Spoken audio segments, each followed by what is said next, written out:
તો વલસાડમાં ભારે વરસાદને પગલે ઔરંગા નદી અત્યારે બે કાંઠે છે। વલસાડ શહેરમાં પણ ઔરંગા નદીના પાણી ઘૂસી ગયા છે। નીચાણવાળા વિસ્તારોમાં તો પાણી ફરી વળતા અત્યારે તંત્ર એલર્ટ પર છે। કાશ્મીર નગર વિસ્તારમાં નદીઓ વહેતી હોય તેવા દ્રશ્યો છે। ફાયર વિભાગ અને પોલીસની મદદથી તંત્રએ સ્થાનિકોનું સ્થળાંતર હાથ ધર્યું। 150થી વધુ લોકોને શેલ્ટર હોમમાં ખસેડવામાં આવ્યા। વલસાડ મામલતદાર નગરપાલિકાના કર્મચારીઓની યુદ્ધના ધોરણે કામગીરી।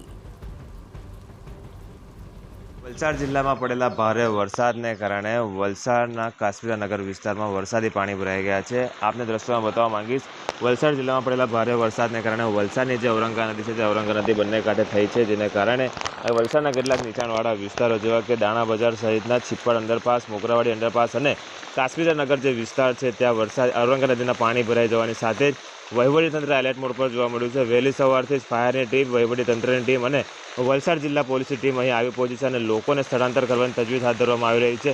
જે રીતે વાત કરવામાં આવે તો ગતરોજ વહેલી સવારથી જ મેઘરાજાએ વલસાડ જિલ્લામાં મન મૂકીને વરસી રહ્યા છે અને પોતાની ધમાકેદાર બેટિંગ કરી હતી, જેના કારણે વલસાડના જિલ્લાના કેટલાક નીચાણવાળા વિસ્તારોમાં વરસાદી પાણી ઔરંગા નદીના પાણી ઘૂસ્યા હતા। સાથે વાત કરવામાં આવે તો અહીંના કેટલાક લોકો, કાશ્મીર નગરના કેટલાક લોકોને હાલ તો જિલ્લા વહીવટીતંત્ર દ્વારા સ્થળાંતર કરવામાં આવી રહ્યા છે અને લોકોને પોતાના ઘર છોડી દેવાની અપીલ કરવામાં આવી રહી છે। ત્યારે સમગ્ર પરિસ્થિતિને પહોંચી વળવા માટે વલસાડનું જે વહીવટીતંત્ર છે તે એલર્ટ મોડ પર જોવા મળ્યું છે।